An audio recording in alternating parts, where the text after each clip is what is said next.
Ya, Assalamualaikum warahmatullahi wabarakatuh. Perkenalkan saya Faisal Rizky Saputra dengan nomor NIM 049269. Di sini saya akan mengerjakan tugas 3 pemrograman berbasis web. Yang pertama kita tampilkan dulu arsitektur dan struktur folder. Di sini saya sudah sesuai dengan arahan modul. Saya telah memisahkan file secara moduler. Jika kita lihat struktur foldernya ada folder aset, kemudian ada data, Compo.js, templates, dan di sini ada komponen. Saya telah menerapkan registrasi view komponen di sini. Contohnya pada file stock table ini, logic JavaScript dipisah dari HTML-nya. File template-nya ada terpisah di folder templates di sini. Kemudian routing halamannya dihandle murni oleh viewState di halaman index. Kemudian nomor 2 di binding dan list rendering. Di sini terdapat v4 item in stock tampil yang fungsinya untuk melooping array. Kemudian saya menggunakan mustache di sini untuk menampilkan data teks untuk formatting data seperti ini rupiah atau Rp, dan juga buah untuk jumlah stok dan juga jumlah safety stok. Kemudian yang ketiga, penggunaan kondisional menggunakan vif. Jika ada buku yang harus di reorder, UI akan menampilkan daftar peringatannya. Jika tidak ada peringatan, direktif velse di baris ini akan menampilkan ikon centang hijau penanda semua stok dalam kondisi aman. Kemudian yang keempat, compute property dan method. Implementasi compute property terlihat pada fungsi filter tabel di sini. Filter tabelnya itu function. Semua logic filter berdasarkan UPBJJ, kategori, status, stok menipis atau kosong, dan fitur sorting diproses di dalam compute property ini. Efeknya data hanya dihitung ulang oleh view saat filter diubah sehingga jauh lebih cepat dan efisien. Kemudian yang nomor 5, watcher. Di sini menggunakan watcher, saya membuat beberapa watcher di baris ini. Ada watcher untuk filter UPBJ. Saat pengguna mengganti filter UT daerah, watcher akan mendeteksi perubahan tersebut lalu secara otomatis mereset pilihan filter kategori. Kemudian yang kedua, watcher pada nomor cari dan nomor dipilih untuk menyinkronkan interaksi antara kotak dropdown dengan input teks pencarian secara otomatis. Nah, kemudian nomor 6, formulir validasi mouse dan keyboard event. Nah, kita contohkan pada aplikasinya langsung.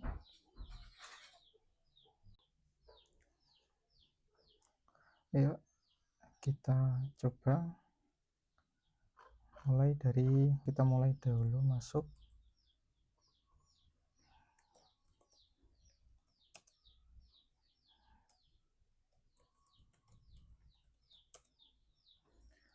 Ya, di dalaman dashboard saya tetap samakan seperti tugas-tugas sebelumnya. Namun untuk informasi bahan ajar saya redesign menjadi tabel. Kita lihat. Halaman ini menampilkan daftar stok bahan ajar untuk seluruh UT daerah menggunakan tabel yang menampilkan list data dan jumlah banyak yang memiliki data-data field. Kemudian menampilkan kode mata kuliah, nama mata kuliah, kategori. Di sini sudah ditampilkan kode, judul, dan juga kategori. Kemudian UPBJJ, lokasi rak, dan harga. UPBJJ, lokasi rak, dan harga. Jumlah stok. Untuk harga, formatting menambahkan currency Rp, sudah ditambahkan Rp. Jumlah stok bahan ajar ditambah satuan buah dan juga sama dengan safety. Stok dan safety saya jadikan satu ditambah satuan buah. Kemudian untuk status Untuk data field catatan ditampilkan saat men-trigger event mouse hover pada kolom status. Nah, di sini tidak ada catatan, tapi untuk melihat catatan dengan mendekatkan pada status, maka akan muncul catatan stok kit praktikum perlu dicek ulang sebelum dikirim ke mahasiswa. Ini setiap catatan berbeda-beda sesuai dengan catatan yang ditambahkan. Selanjutnya, fitur untuk mengedit stok bahan data ajar. Ya, di sini sudah untuk mengedit bahan ajar. Di sini ada preview cover, apabila ingin diganti maka dihapus terlebih dahulu kemudian diupload lagi.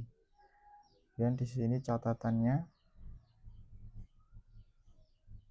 Terdapat fitur untuk melakukan filter dan sort data stok bebas menggunakan elemen select.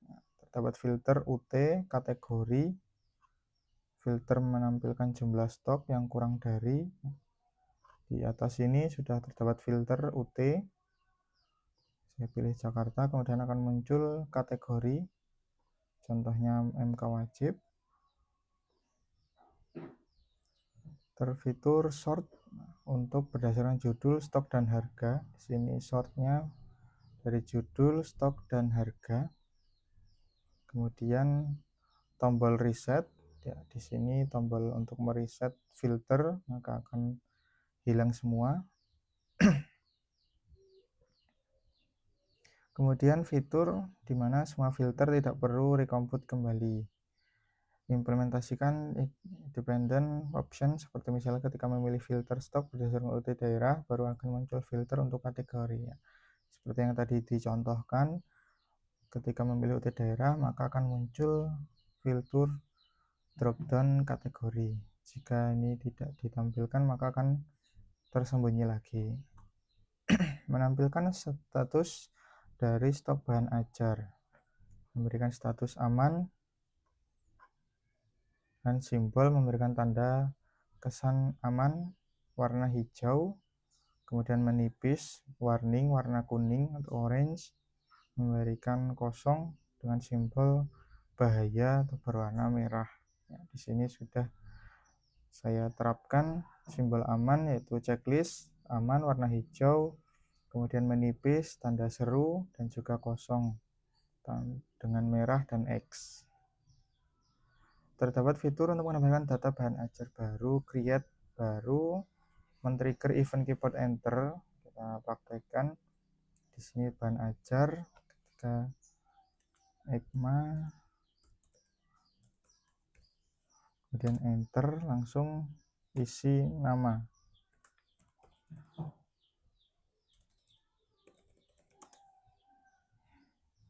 Kemudian di kategori kita pilih manual dan UT. Lokasi rak,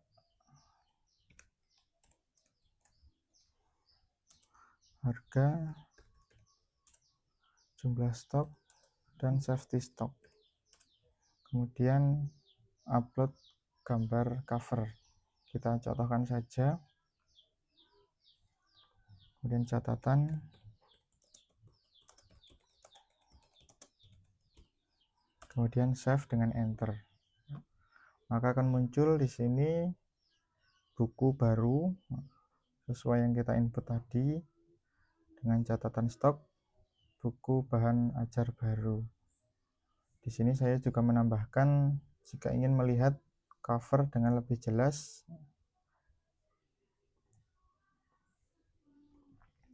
Kemudian selanjutnya terdapat fitur memperbarui. Ini juga sama, ketika diedit semua akan diperbarui, dan juga ketika klik enter akan langsung tersimpan. Kemudian terdapat fitur untuk menghapus bahan data ajar. Sebelum menghapus terdapat pop-up konfirmasi. Ya, di sini kita contohkan hapus bahan ajar yang tadi. Kita klik hapus, konfirmasi hapus, maka akan terhapus dari daftar. Kemudian selanjutnya di tracking delivery order, hal menemukan tracking status DO, fitur pencarian berdasarkan DO atau NIM. Pengguna dapat menggunakan pencarian dengan keyboard, menggunakan clear reset, menggunakan ESC. Ketika search maka dengan enter, untuk menghapus dengan ESC. Kita tampilkan di tracking pengiriman dengan nomor DO,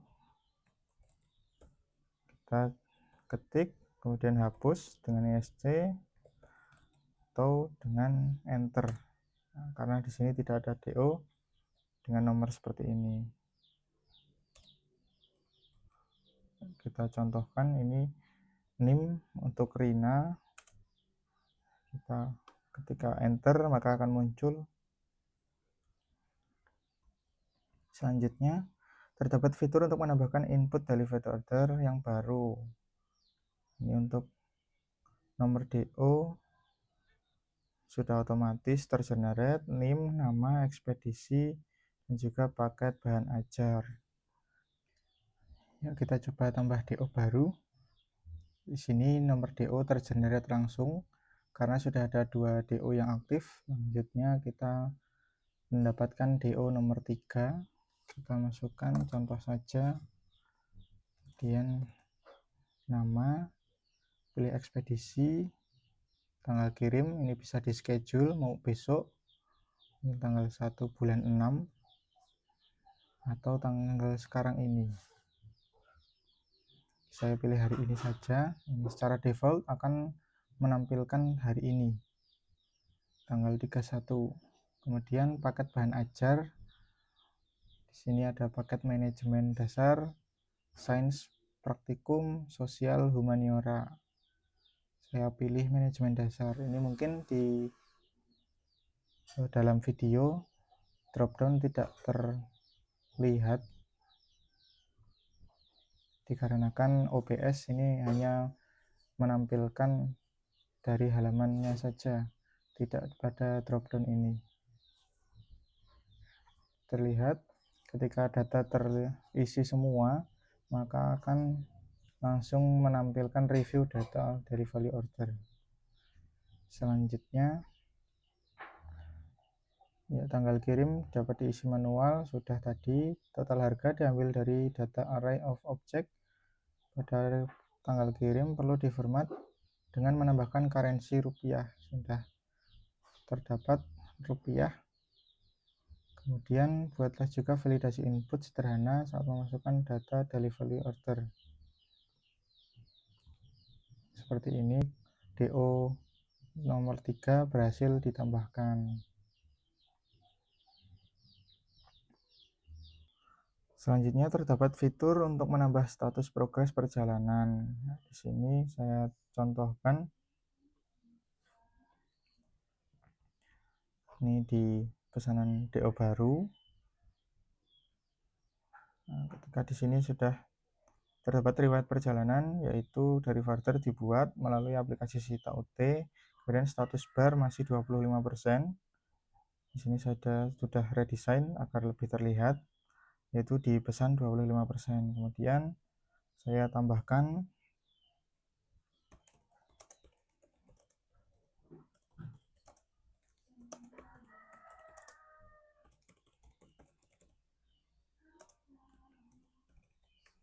ya, ketika ditambah maka status bar akan menambah, yaitu 50% checklist, dan juga di sini status dikirim.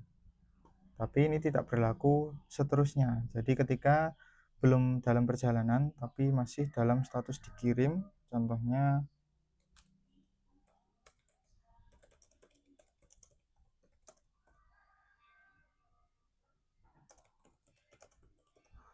pesanan telah tiba di Sleman Hub sebelum ada akhirnya dalam perjalanan pengantaran, maka tetap status tetap dikirim, belum bertambah dalam perjalanan. Ya, demikian tugas praktik 3 dari saya. Apabila ada kesalahan mohon maaf yang sebesar-besarnya. Wassalamualaikum warahmatullahi wabarakatuh.